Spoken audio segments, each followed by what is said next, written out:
Salut tout le monde, ça va ou quoi? Ça fait longtemps. Je suis content de vous retrouver aujourd'hui pour une nouvelle vidéo. Aujourd'hui, ce sera sur ma tier list animée, donc ce sera les animés que j'ai vus. Je vais pas parler de One Piece, j'en ai vu aucun épisode. Donc je le répète, je parle essentiellement de la version animée et pas de la version papier, car pour certains mangas, ça diffère.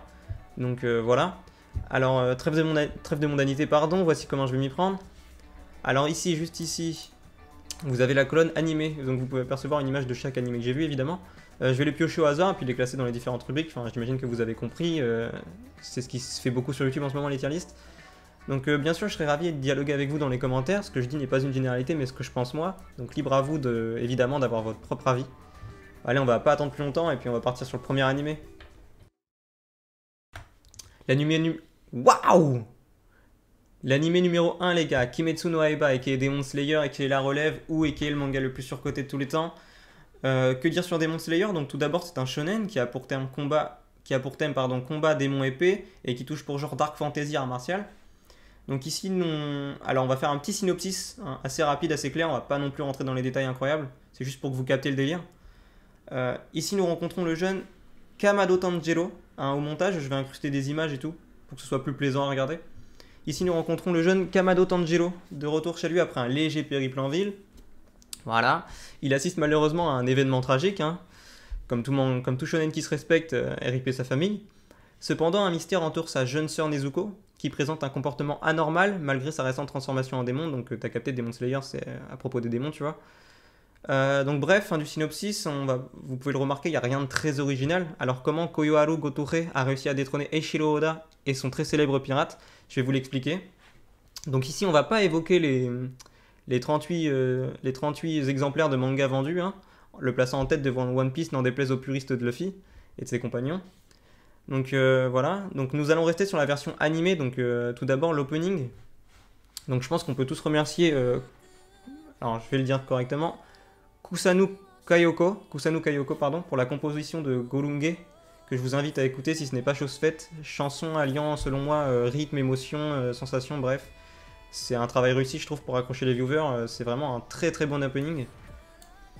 L'animation du manga, quant à elle est signée par le studio Ufotable, ainsi que d'autres intervenants, bien sûr. Moi, je trouve que les fights sont globalement réussis, les fights sont incroyables, les émotions des personnages sont parfaitement retranscrites, c'est un sans faute, je trouve, visuellement. L'animé est très beau et donne envie aux téléspectateurs de continuer l'aventure. Alors si on continue, je vais pas m'attarder sur l'ending 1 From the Age interprété par Fiction Junction en featuring avec Lisa, l'interprète de l'opening, Golunge. Encore une fois, très belle musique, chanson mélodie, mais on va pas se mytho, l'opening c'est pas ce qu'on retient le plus lorsqu'on regarde un animé. Donc voilà, faut que ça reste une tier list, donc je vais pas m'attarder hyper longtemps, malgré que je pourrais en parler très très longtemps, sûrement de tous les animés. Donc selon moi je dirais que Kimetsu no Yaiba, c'est pas encore un classique. J'ai pas envie de le placer trop haut. Cependant, il y a sûrement le manga et l'animé, ouais là je réunis les deux, pardon. Il est sûrement, selon moi, le manga et l'animé doté le plus de potentiel de ces dernières années. Donc je peux vous assurer qu'après avoir contemplé les 26 premiers épisodes de la première saison, vous allez avoir envie de vous ruer vers la suite. Waouh, orthophoniste mon pote. Mais il va falloir vous munir de patience. Parce que voilà, là il n'y en a qu'une de disponible. Cependant, il y a un film intitulé Demon Slayer, le train de l'infini, qui sort en octobre 2020 au Japon. Donc bon, on va y avoir accès très rapidement en VOST, je pense. Et il est la suite directe de l'animé. Et il va précéder également et logiquement l'arrivée de la saison 2. Donc en vrai, ça va beaucoup s'enchaîner, je trouve.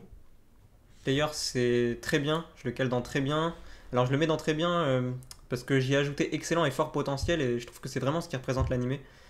À vous d'être d'accord avec moi ou pas. Animé numéro 2, les Rei, Be the Beginning, donc animé original Netflix, voilà, il est là. Bon alors, Be the Beginning est un animé d'action fantastique thriller qui a pour thème enquête détective. Donc pour faire simple, encore une fois, au niveau du synopsis, c'est donc voilà, un mystérieux tueur en série sévit et signe ses crimes d'un 8 éclatant, tu vois. L'histoire démarre comme une banale enquête policière. Cependant, celle-ci nous embarque dans une intrigue bien plus complexe. Le détective de génie, Case Flick, intègre la police royale, tandis que Koku, donc Koku, ça va être le jeune protagoniste de la série, nous cache une histoire étrange. Voilà, donc vous allez capter, regardez la bande-annonce. Donc honnêtement, l'histoire elle est prenante. Ça mêle drame, expérimentation scientifique, fantastique, drame familial. L'animé il est dispo sur Netflix depuis 2018 et il y a une saison 2 qui a été annoncée. La bande son, elle est pas forcément à souligner, peut-être est-ce dû au chant japonais manquant, selon moi, hein, qui ont été troqués par des lyriques anglais et moi j'apprécie pas trop en vrai. L'animé est interprété pardon, par Marty Friedman de Perfect World, si jamais vous voulez aller le regarder. Personnellement, je l'ai presque jamais écouté et c'est tant mieux, hein, grâce à la fonctionnalité automatique de Netflix hein, qui permet de passer à l'épisode suivant parce que voilà, ça s'écoute, mais en vrai vous allez le passer et vous allez comprendre pourquoi je dis ça. Donc par contre, l'animation elle nous provient du studio de production LG, également responsable de l'animation de Psychopass, l'attaque des Titans pardon, donc SNK, Pokémon les origines, bref. Je trouve que y a rien à prouver. Le chara design des personnages il est commun, mais c'est tant mieux, c'est propre. Les scènes d'action et de combat n'ont rien à envier aux autres animés. Be the Beginning, donc Be the Beginning n'est pas un god tier et ne le sera probablement jamais. Hein.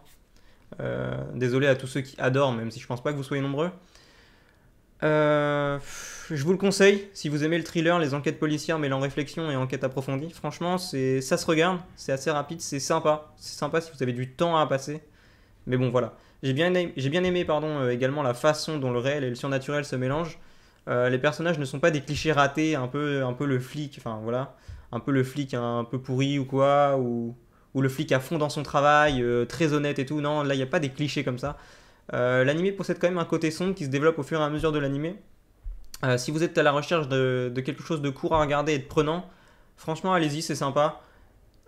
Mais voilà, ne vous attendez pas à un truc de ouf non plus.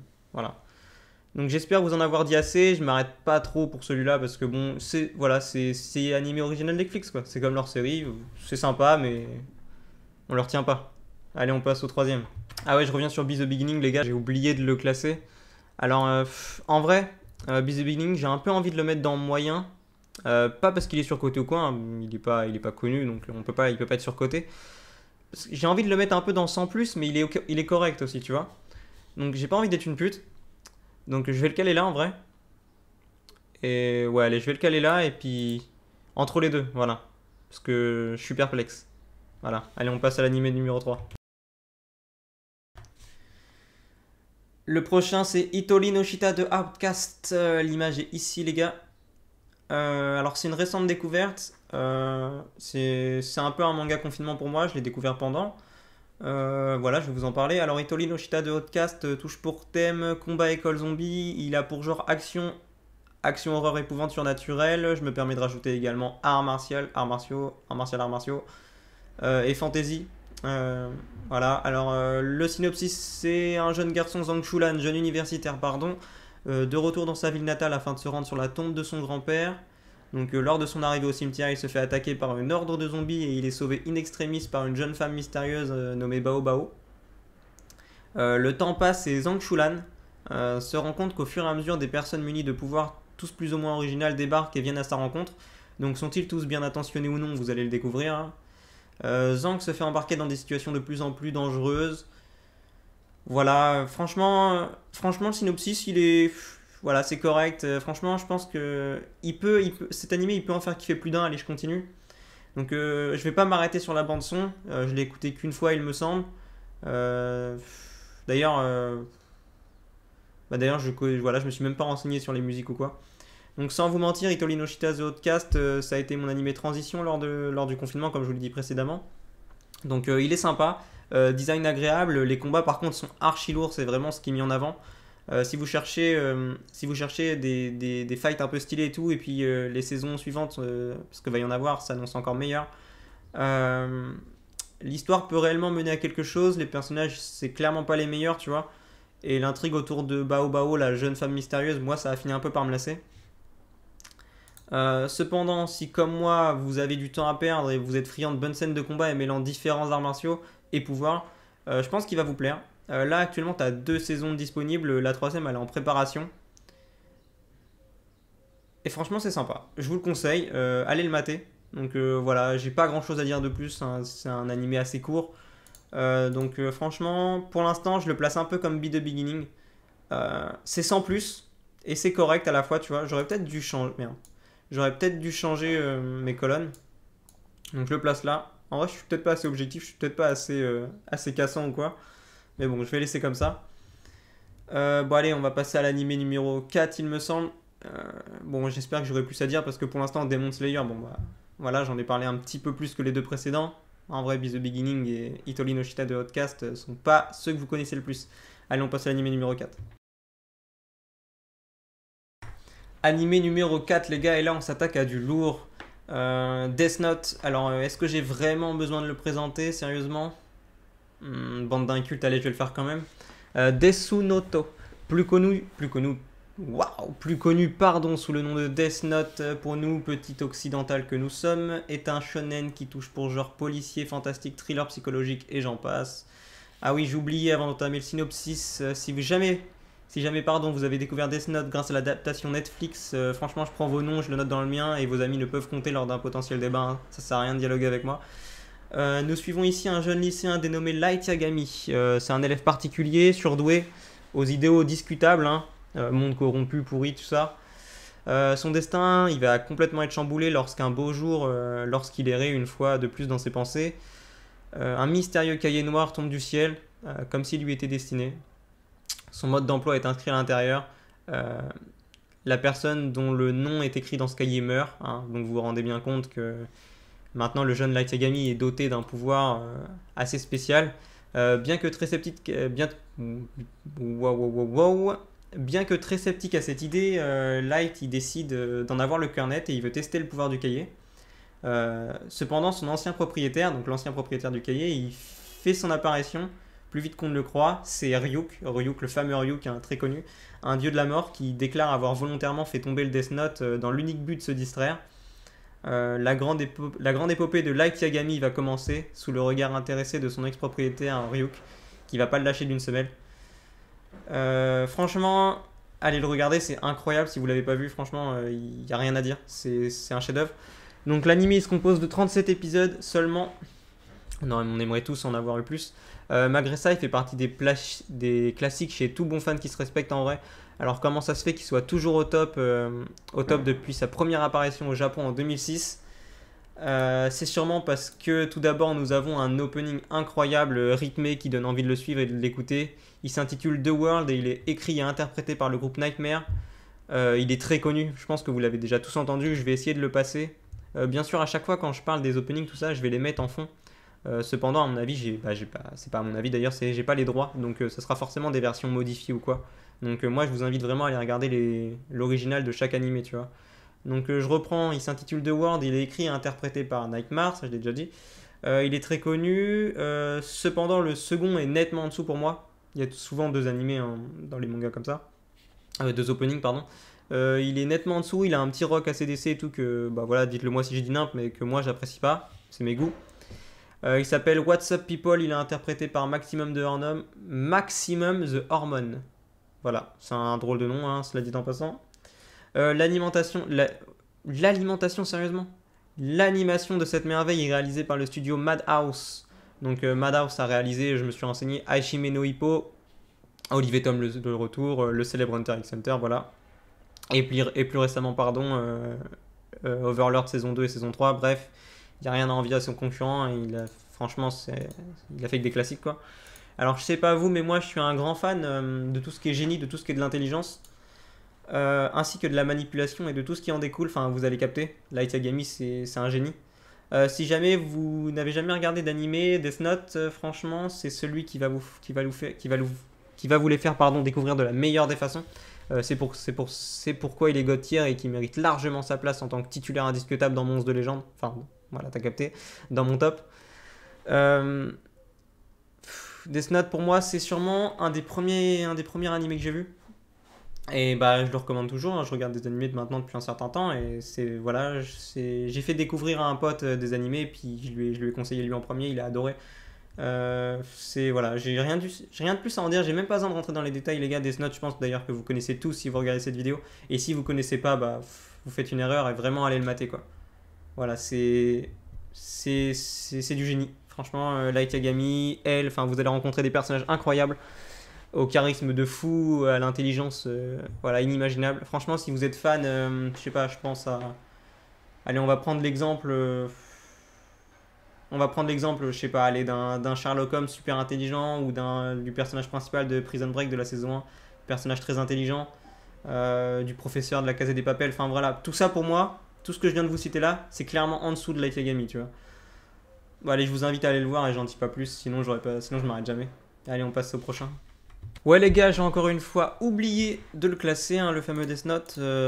Donc bah, pour moi, il n'y a même pas de discuter, hein. Si vous avez écouté ce que j'ai dit, Death Note c'est un unique, c'est un classique, c'est un incomparable. Death Note il mérite largement sa place là. Il n'y a même pas de... Selon moi encore une fois, il n'y a même pas de débat à avoir.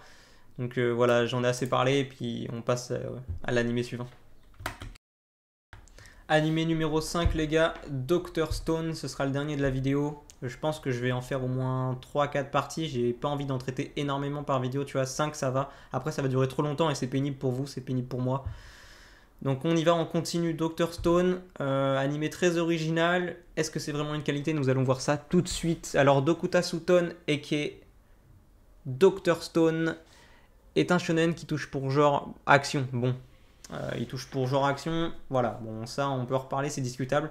Aventure, drame fantastique, science-fiction et pour thème post-apocalyptique, survivalisme, pardon, voyage dans le temps.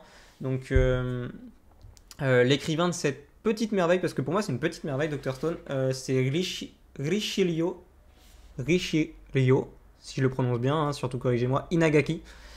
Donc allez, on va attaquer le synopsis. Donc l'histoire débute dans un Tokyo assez contemporain, au sein d'un lycée classique. Hein. Nous allons rencontrer un jeune homme nommé Taiju, ainsi qu'un autre répondant au nom de Senku. Donc Senku, ça va être le personnage principal, ça va être le génie des sciences, tu vois. Taiju est sur le point de faire sa déclaration d'amour à la jeune Yuzuhira, donc son amour de jeunesse. Voilà, voilà, c'est un lycée quoi. Cependant, au même moment, donc là voilà la chose post-apocalyptique qui va arriver. Cependant, au même moment, survient une lumière brillante, voilà, transformant toute l'humanité en statue de pierre, tu vois. C'est comme si toi, du jour au lendemain, bah voilà, t'es transformé en statue de pierre. Donc voilà, ça c'est le synopsis, tu vois. Ça casse pas des briques vu comme ça, mais ça, voilà, c'est vrai que ça fait un peu un délire post-apocalyptique très moyen, mais en vrai, vous allez kiffer. L'objectif de cet animé, c'est pas la fin du monde en soi, mais c'est plutôt sa reconstruction, c'est ça qui est mis en avant. Le jeune Senku, c'est un jeune scientifique, mais vraiment c'est un génie encore une fois lui aussi. Et il va œuvrer pour la reconstruction du monde en partant de zéro. Parce qu'en fait ça va être le premier humain à se réveiller de sa statue de pierre des années, des années, des années, des années, des années après. Enfin, vous allez capter quand vous allez regarder. Voilà, en bref. Côté son, l'opening c'est vraiment sympa, c'est original. Moi j'adore le premier opening, il s'intitule Good Morning World de Burnout Syndrome. Il est le second il est légèrement en dessous, hein, comme chaque animé. C'est Sengenshuku de Pelican Fan Club. Donc le refrain il reste sympa quand même, tu vois, ça s'écoute. Donc c'est à découvrir, je vous le conseille. Les deux endings, je vous les cite, mais je vais pas vous en parler plus que ça. C'est Life de Ryud A, pardon, ainsi que Yumenuya de Saeki Yuk. Voilà, l'animation elle est signée TMS Entertainment que je ne connais pas plus que ça. Le chara design des personnages est plaisant, les scènes sont épiques, bien réalisées. Alors comme je vous l'ai dit précédemment au sujet de Death Note et particulièrement de Light et de L, vous avez capté, ici nous retrouvons un génie mais d'un tout autre genre, tu vois. Senku, je l'adore. C'est un réel passionné de science et ça lui donne un léger côté égocentrique. Enfin, le personnage il est hyper intéressant, hyper intelligent, hyper intéressant dans son développement. Je pense que vous allez vraiment aimer, c'est super original. Dr Stone, il est vraiment à découvrir. La reconquête du monde enfin voilà, la reconquête du monde s'annonce hyper passionnante au côté de lui, à côté de lui, pardon. Il n'y a pas de chichi, pas de démons, pas de combat, tout ça. Enfin, pas trop en tout cas. Et ça fait du bien. Voilà, la saison 2 elle est pour bientôt. Franchement, Death Note, pas Death Note, waouh, je suis matrixé par Death Note. Franchement, Dr Stone. C'est une petite pépite, je vous le conseille. Voilà, là on va vraiment suivre en fait l'avancée dans le monde. En fait, c'est comme si tu vois, nous là du jour au lendemain, eh ben on revenait à l'état naturel, tu vois. Il n'y a plus d'électricité, il n'y a plus tout ça. Et lui, c'est un génie, tu vois. Il a des bases incroyables et c'est lui, tu vois, qui va être à la reconquête du monde scientifique de A à Z. Et franchement, une petite merveille. Franchement, allez kiffer, tu vois. Allez regarder et dites-moi et parlez-moi-en, tu vois. Ça m'intéresse vraiment parce que celui-là, je le place vraiment bien, tu vois. Et franchement, pour moi, voilà, c'est comme Demon Slayer. Donc voilà, n'en déplaise à certains, selon moi, Dr. Stone, il a un gros fort potentiel et j'espère vraiment que vous allez avoir le même avis que moi. Donc les gars, j'imagine et je pense que c'est la fin de la vidéo. On va continuer ça sur plusieurs épisodes. Je pense 3-4 comme je vous l'ai dit précédemment. Mais j'ai pas envie que ça dure trop longtemps non plus, tu vois. J'ai pas envie de vous lasser. Donc voilà, je vous invite à aimer, à partager, à voilà, tout ça, la vidéo, tu connais. Tu commandes, tu likes, voilà, ça me fait plaisir. Tu peux t'abonner et tout, n'oublie pas, c'est gratuit, ça me fait plaisir. Et ça m'aide énormément, hein, je le dis pas assez. Et voilà, je vous remercie. Donc là, je vais revenir, je pense, pour des vidéos plus fréquentes. Voilà. Vous avez vu, j'ai acheté un nouveau micro. J'espère qu'il gère. Donc ça, c'est à vous de me le dire. Donc je vous remercie les gars et je vous dis à bientôt. Abonne-toi Chacal.